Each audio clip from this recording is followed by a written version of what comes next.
મુસ્લિમ સમાજ દ્વારા શિક્ષણ બાબતને લઈને સ્કૂલ માટે ધાંગધ્રા ટાઉન હોલ ખાતે કાર્યક્રમ યોજાયો. મોટી સંખ્યામાં લોકો ઉપસ્થિત રહ્યા. ધાંગધ્રા ટાઉન હોલ ખાતે સમસ્ત મુસ્લિમ સમાજ દ્વારા શિક્ષણ બાબતને લઈને સ્કૂલ બનાવવા માટે તથા મુસ્લિમ લોકો શિક્ષણ બાબતે જાગૃતિ લાવે તેને લઈને એક કાર્યક્રમનું આયોજન કરવામાં આવ્યું હતું, જેમાં મુખ્ય મહેમાન તરીકે મુસ્લિમ એકતા મંચના ઇમ્તિયાઝ પઠાણ, જાગીર બાપુ દસાડા, સ્ટેજ શહેરની તમામ મસ્જિદોના આલિમ, મુસ્લિમ સમાજના અગ્રણીઓ સહિત યુવાનો, વિદ્યાર્થીઓ બહોળી સંખ્યામાં ઉપસ્થિત રહ્યા હતા. મુસ્લિમોએ પોતાની પ્રાથમિકતાઓ બદલવાની જરૂર છે. શિક્ષણ જ મુક્તિ અપાવી શકે છે, શિક્ષણ જ આઝાદ કરી શકે છે. ત્યારે ધાંગધ્રા ટાઉન હોલ ખાતે સમસ્ત મુસ્લિમ સમાજ દ્વારા શિક્ષણ બાબતને લઈને એક કાર્યક્રમનું આયોજન કરવામાં આવ્યું હતું, જેમાં મુખ્ય મહેમાન તરીકે મુસ્લિમ એકતા મંચના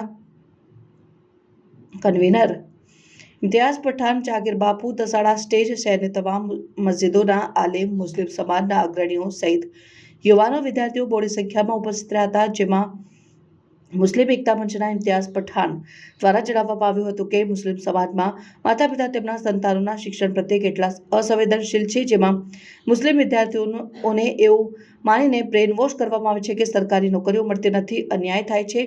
આ માન્યતા તેમને અલગ અભ્યાસ કરતા અટકાવે છે. મુસ્લિમો તેમની ભવ્ય મસ્જિદો અને દરગાહની બડાઈ હાંકે છે, જ્યારે તેમની શાળાઓ અને રહેણાંક વિસ્તારો વસવાટ માટે બિલકુલ અસુરક્ષિત છે, ગંદકીથી ખતબત્તા હોય છે.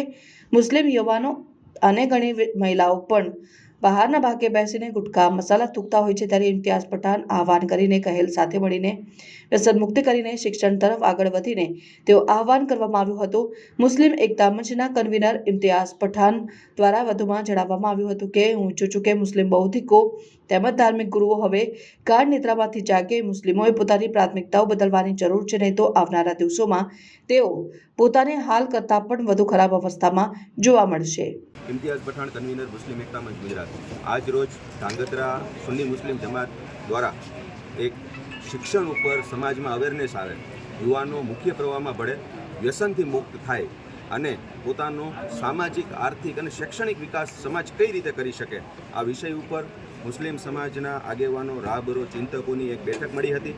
ખૂબ બહોળી સંખ્યામાં ધાંગધ્રાના મુસ્લિમ સમાજના લોકો પણ ઉપસ્થિત રહ્યા હતા અને આ મિટિંગની અંદર યુવાનોને ઘણી બધી બાબતોથી મોટિવેટ કરવામાં આવ્યા છે. ઘણા બધા ઉલમાએ દીન હતા, સાદતે કિરામ હતા અને સાથે સાથે સમગ્ર મુસ્લિમ જમાત ધાંગધ્રાના તમામ લોકો પણ આ કાર્યક્રમની અંદર ઉપસ્થિત રહ્યા હતા અને શિક્ષણ પ્રત્યે પોતાની રુચિ દેખાડી હતી. સાથે સાથે ગુજરાતના મુસ્લિમ સમાજના જે આગેવાનો ઉપસ્થિત એમના દ્વારા શિક્ષણ ઉપર ભાર મૂકવા માટે પણ બહુ ભારપૂર્વક કહેવામાં આવ્યું હતું અને આગામી સમયની અંદર મુસ્લિમ સમાજની જે શિક્ષણની મુવમેન્ટો શરૂ થવાની છે એ વિષય ઉપર એક ડાયલોગ, એક ચર્ચા અને એક મંથન કરવામાં આવ્યું હતું.